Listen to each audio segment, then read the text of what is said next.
Bienvenidos chicos a otro video más del módulo de génito urinario y en este video vamos a estar analizando un poco cuáles son los efectos que pueden tener algunas drogas y algunos medicamentos sobre el riñón. No es un misterio que muchas de las sustancias y medicamentos abandonan el cuerpo por la vía de la orina.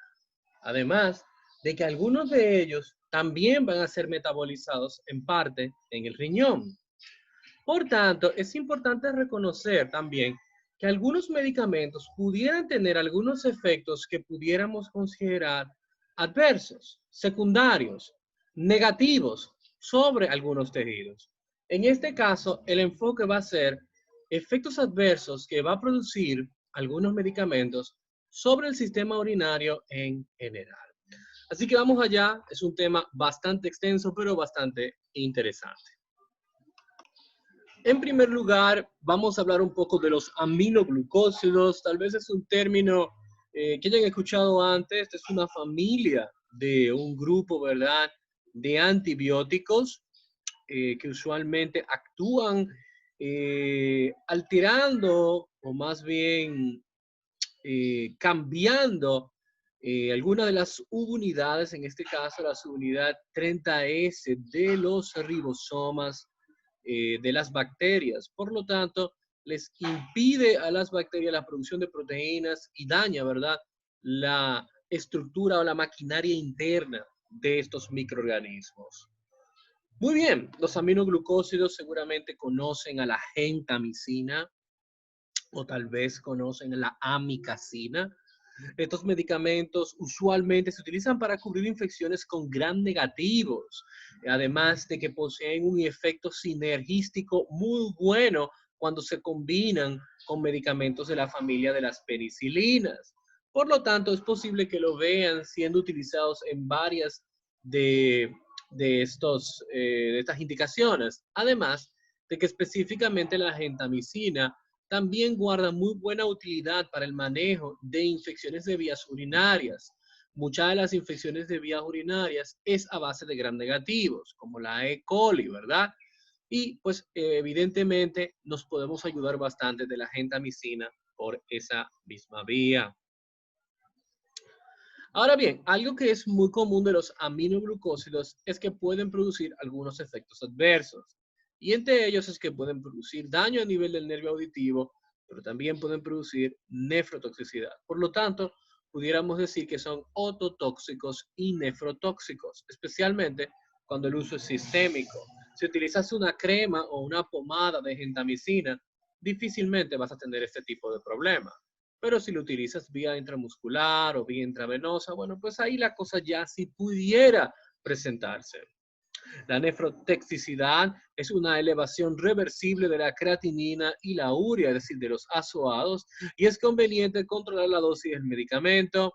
El más nefrotóxico es la gentamicina, por lo tanto, estos no van a ser el grupo de antibióticos que tú vas a ir buscando a la hora de tratar una infección en un paciente que tenga algún tipo de alteración renal, insuficiencia renal, o tal vez que solo tenga un riñón, ¿verdad? Tal vez un paciente que sea trasplantado de riñón, posiblemente no sea la mejor opción utilizar los aminoglucósidos, específicamente la gentamicina. Bien, las contraindicaciones de los aminoglucósidos, bueno, pues son los mismos que ustedes se pueden imaginar.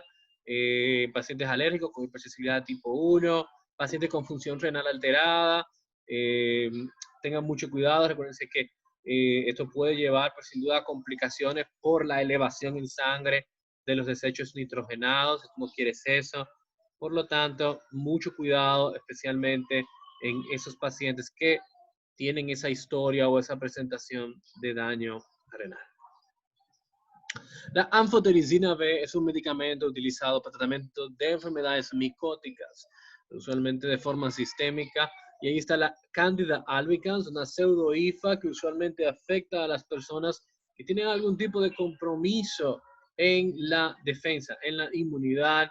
Y básicamente la anfotericina B altera la permeabilidad de la membrana al unirse a los esteroles de la pared celular de los hongos. Y si, bueno, pues si le alteras la membrana, pues con mucha facilidad va a poder ser destruida.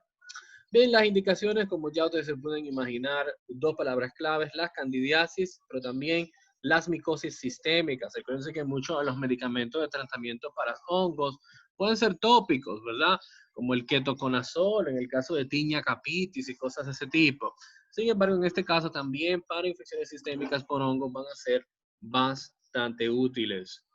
Entre los efectos adversos, y por la razón por la que se menciona aquí, es porque produce nefrotoxicidad, que se va a manifestar similar a la nefrotoxicidad que produce los aminoglucósidos, porque va a llevar a una elevación de la creatinina y de la urea, además de que puede llevar también a hipomagnesemia, hipopotasemia y acidosis metabólica debido a la pérdida urinaria de iones, así que es un poco más severo el proceso o el daño que produce en la función renal que el que producía la gentamicina.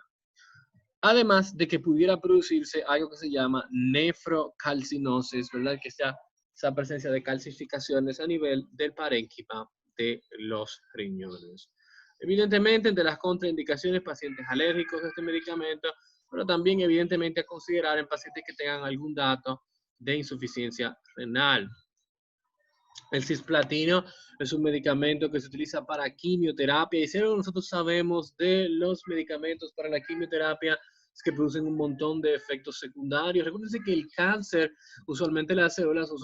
las células cancerígenas son células propias del mismo cuerpo de uno, pero que se han descontrolado en sus procesos de división celular. Por lo tanto, es difícil tú crear un medicamento que tiene que ir dirigido contra una célula propia de uno mismo y que no tenga efecto contra otras. No es lo mismo que tratar una bacteria, no es lo mismo que tratar un hongo, que es otro microorganismo. Las células que tú quieres acabar cuando estás haciendo este tratamiento son las mismas células del huésped, las mismas células de las personas, que expresan el mismo complejo de histocompatibilidad y tienen la misma estructura. Por lo tanto, es muy fácil que muchos de los medicamentos, no solo el cisplatino, sino en general, produzcan muchos efectos secundarios. Por eso ustedes ven que las quimioterapias tienen muchos efectos secundarios. Puede utilizarse para tratar varios tipos de cáncer, como el cáncer de los testículos, de los ovarios, inclusive el cáncer del pulmón, y destruye la capacidad de las células cancerígenas ¿de qué? De reproducirse. Es decir, que les va a dañar el ADN. Es una muy buena forma de destruir una célula, acabando con su posibilidad de reproductividad. Además, ¿cuál es el problema del cáncer? Un exceso de división celular. El asunto es que lo vamos a tener para diferentes tipos de cáncer. No me voy a meter ahí. Pueden ver que se puede utilizar para cáncer testicular, vejiga, etcétera, para pulmón.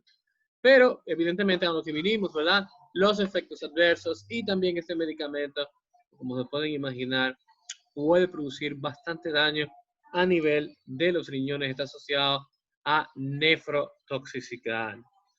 Este tipo de medicamento va a estar contraindicado, evidentemente, en pacientes alérgicos, pero miren aquí, también está contraindicado en pacientes que tengan disfunción renal, precisamente porque él va a tener un daño renal importante.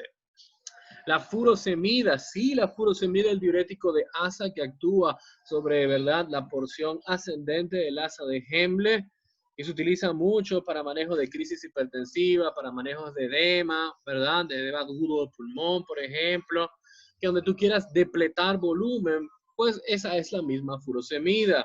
Un diurético bastante potente que va a llevar a un aumento en la pérdida de agua por la orina, en la pérdida de sodio, en la pérdida de potasio. Ese último, usualmente la pérdida de potasio, es donde hay cierto peligro porque puede llegar a producir hipopotasemia y bueno, las complicaciones que va a llevar esta disminución también. Como pueden ver, crisis hipertensiva, no manejo de la hipertensión, ahí dice hipertensión arterial leve, yo disiento de eso, solamente es demasiado potente y sería un poco incómodo utilizarlo por la depresión hidroelectrólitica que produce, pero en crisis hipertensivas y en diferentes tipos de edemas, pues genial, creo que ahí sería bastante útil porque evidentemente pudiera ayudar a la depresión de volumen. Entre los efectos adversos, bueno, pues no es un misterio. Tal vez no va a ser nefrotóxico per se, no va a destruir el riñón, pero va a producir que el riñón se entre, o más bien que la función de la nefrona se vea alterada, porque al final del día lo que hace la furosemida es inhibir una bomba de transporte que está en la porción casi final del asa de Hemble, impidiendo, ¿verdad?, que el sodio sea reabsorbido, el agua se queda ahí ya, Y bueno, pues ya ustedes se pueden imaginar, todo eso se va a perder. Y bueno, pues los efectos secundarios, pues sin duda alguna, son la hipopotasemia, ¿verdad? La alcalosis también que pudiera producir y la hiponatremia, ¿ok? El gadolínio es un medio de contraste que se utiliza más comúnmente en pacientes que se le van a realizar estudios de tipo de resonancia magnética. No solamente el gadolinio, la realidad es que la mayoría de estos medios de contrastes, bueno, pues pueden ser bastante irritantes y bastante tóxicos. El gadolinio inyectado en una vena se usa para mejorar las imágenes por resonancia magnética, por lo que se usan para mejorar las imágenes y poder tener una mejor sensibilidad y calidad a la hora de tu ver alguno de los tejidos. Evidentemente se puede utilizar para mejorar imágenes de todos estos órganos que ven aquí, órganos internos, corazón, pulmones, glándulas, vaso, útero, estómago, intestino, arterias, venas, etc. El problema es que produce fibrosis nefrogénica sistémica, es decir, anuncias fibrosis con nefrogénica, ya estás teniendo problemas, cicatrización del riñón, y es un engrosamiento de la piel, órganos y otros tejidos, entre esos órganos del riñón, y es una complicación rara en pacientes con enfermedad de los riñones que se someten a una resonancia magnética con materiales de contraste. Los materiales de contraste con gadolinio pueden ser suspendidos en algunos pacientes con enfermedades severas del riñón. Chicos, ustedes se han fijado no solamente con el gadolinio, pero en general, cuando se va a utilizar un método de contraste a los pacientes se les realizan unas pruebas. ¿Cuáles pruebas? Urea y creatinina. ¿Por qué? Para garantizar que antes de utilizar un medio de contraste, la función renal está preservada. Porque como le dije al inicio, muchas de estas sustancias van a utilizar los riñones para salir del cuerpo. Y bueno, pues si el riñón está fallando, esos medicamentos se van a quedar por mucho más tiempo en el torrente sanguíneo y bueno, pues pudieran incluso lacerar otros tejidos. En este caso, produce esta condición fibrosis nefrogénica sistémica. La heroína, que es un opioide derivado de la morfina, también va a tener algunos efectos adversos y es que produce retención urinaria, además de que pudiera estar asociado a insuficiencia renal. Algunos otros medios de contraste también que podemos mencionar es el yodo. En este caso, esto se utiliza mucho, especialmente para pruebas de la tiroides, ¿verdad que sí? Mamografías, ese tipo de cosas. Porque recuérdense que el yodo, pues sin duda alguna, va a tener una muy buena captación por la misma glándula tiroidea. Los tintes de contraste yodado se utilizan en los exámenes por imágenes rayos X, tomografía computarizada, se inyectan vía intravenosa y el efecto que produce es aumentar la densidad de la sangre en las imágenes. Además, traspasa los tejidos, por lo cual se utiliza, por ejemplo, para estudiar tumores. Hay diferentes tipos de efectos. Y ustedes dirán, bueno, doctor, ¿por qué usted incluye este grupo de medios de contraste aquí? Si se fijan, tenemos efectos leves, efectos moderados y efectos severos. Pero posiblemente el lugar que yo quiero que ustedes le presten atención es al efecto severo. ¿Por qué al efecto severo? Porque en el efecto severo está lo que quería que vieran. Está asociado a nefrotoxicidad y daño renal importante en estos pacientes.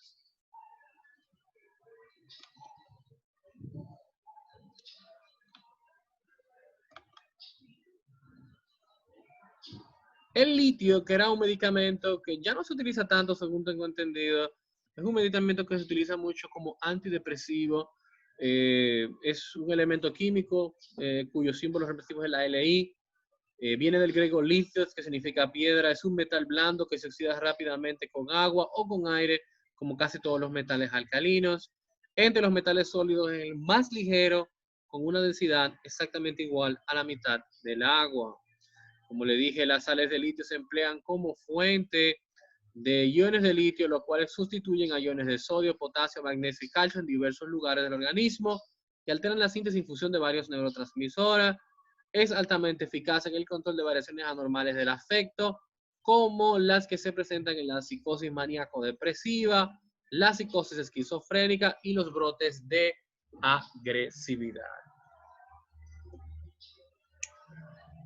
Ya ven, tiene una indicación no solamente en la depresión mayor, sino también en psicosis esquizoafectiva y la psicosis maníaco-depresiva. Pero vamos aquí, ¿verdad? Vamos aquí un poquito intentando buscar, ¿verdad? Cuáles son los problemas que pudieras tener en el riñón, que es nuestro trabajo el día de hoy. Y bueno, vemos que una de las contraindicaciones que nos da es en pacientes con enfermedad renal grave, es decir, pacientes con algún tipo de insuficiencia renal ya crónica que estén, por ejemplo, en diálisis. Porque una de las cosas que puede producir este medicamento, como pueden ver, hay diferentes efectos adversos. Hay unos que son muy frecuentes, poco frecuentes y otros de rara aparición. Si ustedes se fijan, ya empezamos a tener problemas aquí porque produce náusea, vómito y diarrea. Eso va a llevar a deshidratación. Miren polidipsia, que es verdad, tomar mucho líquido, posiblemente en consecuencia a la deshidratación. Y poliuria, ¿verdad? Que también va a perder mucho volumen por ahí. También va a haber urgencia urinaria, que es importante de mencionarse que dentro de los efectos adversos hay algunas cosas pues, como la poliuria y la urgencia urinaria, ¿verdad? Que pudieran tener un impacto sobre la función renal y por supuesto siempre la hipovolemia que pudiera venir por la deshidratación aquí pudiera causar una insuficiencia prerrenal. Pero si se fijan en los poco frecuentes, acá tenemos lesión renal, o sea que sin duda alguna pudiera darse la situación que pudiera haber una asociación de lesión renal. Como pueden ver, es raro. El mecanismo de por qué lo hace no lo dice.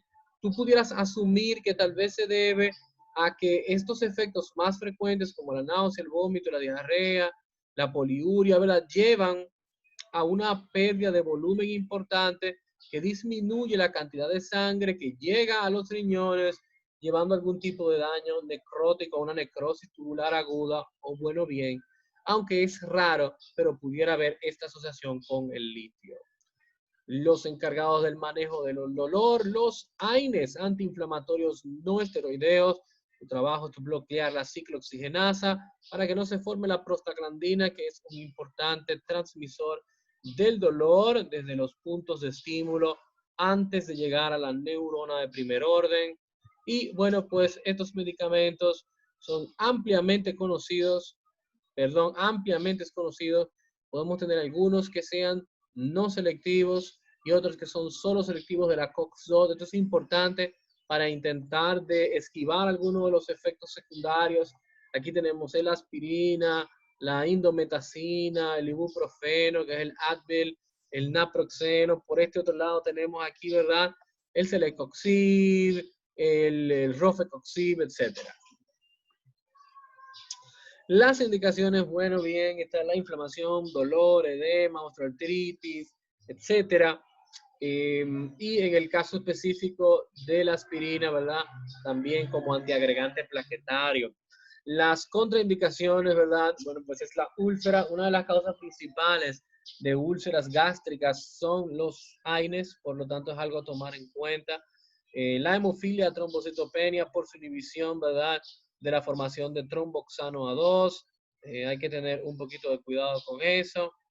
Y también la disfunción hepática o renal, es decir, que estos medicamentos pueden llegar a alterar la función renal. Entre algunos de los efectos adversos que producen, bueno, bien, aquí vamos a intentar de buscar cuáles son los que nos competen. Evidentemente, los trastornos ácido-bases siempre van a ser importantes para nosotros, porque recuérdense que la alcalosis respiratoria debe ser compensada por el riñón y usualmente la acidosis metabólica debe de tener algún tipo de compromiso a la función normal a nivel de los riñones. O sea que, evidentemente, aquí podemos ver dos efectos que pudieran, sin duda alguna, afectar la función renal. Y ya en los menos frecuentes va a haber un cambio en la función renal, lo que va a disminuir la depuración renal, es decir, la capacidad del riñón de sacar la creatinina, por ejemplo, la urea, otros desechos tóxicos. Es decir, que cuando midas la creatinina va a estar elevada en la sangre y disminuida en la orina. Además de que también disminuye la reabsorción de sodio. Las penicilinas, que son un grupo de antibióticos muy, muy utilizados y cambiaron el mundo realmente desde su descubrimiento por parte de los seres humanos. la penicilina, a pesar de que hoy en día tal vez no es hay mucha resistencia a la penicilina, pero sin duda alguna todavía es uno de los antibióticos más utilizados. Y las penicilinas, pues básicamente en buen dominicano son beta-lactámicos, van a crear una especie de orificio a través de la membrana de las bacterias que van a llevar a destrucción de la misma. Ahora bien, antes de realmente la idea principal aquí es nosotros ver, bueno, dónde están esos efectos que puede producir este medicamento a nivel de los riñones. Y vamos aquí a los efectos adversos y podemos ver que aquí el uso de estos medicamentos está asociado a producir un proceso inflamatorio localizado a nivel del riñón que se llama nefritis intersticial. Las sulfonamidas, que son otro grupo de antibióticos que tuvieron una gran importancia también por los tiempos de la Segunda Guerra Mundial y hoy en día también se utilizan usualmente en combinación con la trimetropina, forman el tratamiento de muchas enfermedades, especialmente en pacientes con HIV. Y evidentemente estos medicamentos pues nos van a servir para tratar múltiples infecciones y entre los efectos adversos, como podemos ver, vamos a tener la oliguria y la anuria, es decir, que evidentemente va a haber una afectación directa sobre la capacidad funcional del riñón. Un medicamento, el tenofovir, que es un análogo de nucleótidos, se encuentra en una clase de medicamentos llamados inhibidores de nucleócido de la transcriptasa reversa. Es un medicamento antiviral que se emplea para el tratamiento de la infección por el virus de inmunodeficiencia humana y para la infección crónica por el virus de la hepatitis B. Estos medicamentos, para serles sinceros, no tienen tantas cosas tóxicas, pero una de las cosas que van a tener es que deben evitarse el uso de este medicamento con el uso concomitante o reciente de fármacos nefrotóxicos. Es decir, no es bueno utilizar este medicamento en combinación con un aminoglucósido, con la anfotericina o otros de los medicamentos, por ejemplo, que hemos mencionado, que pudieran tener algún tipo de daño del riñón. Entre los efectos adversos, el tenofovir se elimina principalmente por el riñón. Debido a eso, el tenofovir el disoproxilo, en la práctica clínica se han notificado casos de fallo renal, insuficiencia renal, elevación de la creatinina, hipofosfatemia y tubulopatía proximal. O sea que es bastante tóxico para los riñones. Bien, chicos, eso es todo por este video. Vimos algunos, no son todos, hay más medicamentos, pero quisimos enfocarnos básicamente en los efectos adversos sobre el tejido renal que tienen muchos de estas drogas. Y bueno, pues nos estaremos viendo en un siguiente video. Bye, bye.